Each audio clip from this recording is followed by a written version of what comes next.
खरीफ का season Indian किसानों के लिए बहुत जरूरी होता है। ये मानसून की बारिश लाता है जो खेती के लिए बहुत जरूरी है। इस समय में मक्का नॉर्थ इंडिया में एक मुख्य फसल होती है। किसान अपनी रोजी रोटी के लिए अच्छी मक्का की फसल पर निर्भर रहते हैं। सही मक्का की किस्म चुनना एक कामयाब सीजन के लिए बहुत जरूरी है। मक्का की नई वैरायटियां हमेशा डेवलप की जा रही हैं। इन इंप्रूव्ड हाइब्रिड्स के कई फायदे हैं। ये हार्श वेदर कंडीशंस को बेहतर तरीके से झेल सकते हैं। ये ज्यादा पैदावार भी देते हैं, मतलब उतनी ही जमीन से ज्यादा मेज। ये किसानों और इंडिया की फूड सिक्योरिटी के लिए अच्छी खबर है। खरीफ के सीजन के लिए कई नई हाइब्रिड मक्का की वैरायटियां अब अवेलेबल हैं। ये हाइब्रिड्स एग्रीकल्चरल साइंटिस्ट द्वारा डेवलप्ड किए गए हैं। ये नॉर्थ इंडिया के स्पेसिफिक कंडीशंस में अच्छा परफॉर्म करने के लिए बनाए गए हैं। कुछ पॉपुलर वैरायटीज में वो भी शामिल हैं जो जल्दी मैच्योर हो जाती हैं।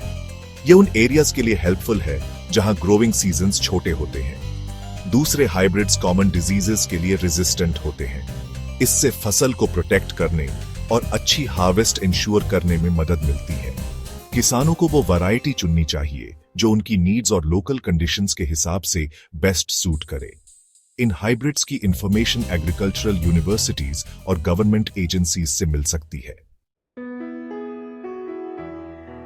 जेनेटिकली मॉडिफाइड (जीएम) क्रॉप्स अब आम होते जा रहे हैं। जीएम मेज वैरायटीज स्पेसिफिक ट्रेट्स के साथ इंजीनियर्ड होते हैं। कुछ हर्बिसाइड टॉलरेंट (एचटी) होते हैं। इसका मतलब है कि किसान वीड किलर्स स्प्रे कर सकते हैं बिना मक्का के पौधों को नुकसान पहुंचाए। दूसरे इंसेक्ट रेजिस्टेंट (बीटी) होते हैं। इनमें एक बैक्टीरियम का जीन होता है जिसे कहते हैं। यह जीन पौधे को कुछ पेस्ट से लड़ने में मदद करता है। बीटी मक्का पार्टिकुलरली बेनिफिशियल है। यह केमिकल पेस्टिसाइड्स की जरूरत को कम करता है। यह एनवायरनमेंट और ह्यूमन हेल्थ के लिए अच्छा है। स्टैग्ड वैरायटीज एचटी और बीटी ट्रेट्स दोनों को कंबाइन करती है। यह किसानों के लिए और भी ज्यादा कन्वीनियंस और प्रोटेक्शन ऑफर करती है। साइंस हमेशा आगे बढ़ रही है और प्लांट ब्रीडिंग टेक्निक्स भी। न्यू ब्रीडिंग टेक्नोलॉजीज (एनबीटीज) एग्रीकल्चर में रेवोल्यूशन ला रही है। एक एग्जाम्पल है क्रिस्पीआर। यह टेक्नोलॉजी साइंटिस्ट को प्लांट के डीएनए में प्रिसाइज चेंजेस करने देती है।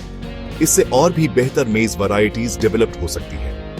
एनबीटीईस में कई चैलेंजेस एड्रेस करने की पोटेंशियल है।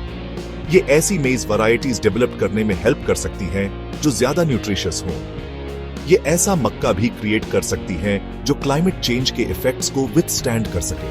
हालांकि एनबीटीएस के यूज के रिगार्डिंग रेगुलेटरी कंसिडरेशंस हैं। गवर्नमेंट्स को इंश्योर करना होगा कि ये टेक्नोलॉजी सेफली और रिस्पॉन्सिबली यूज की जाए।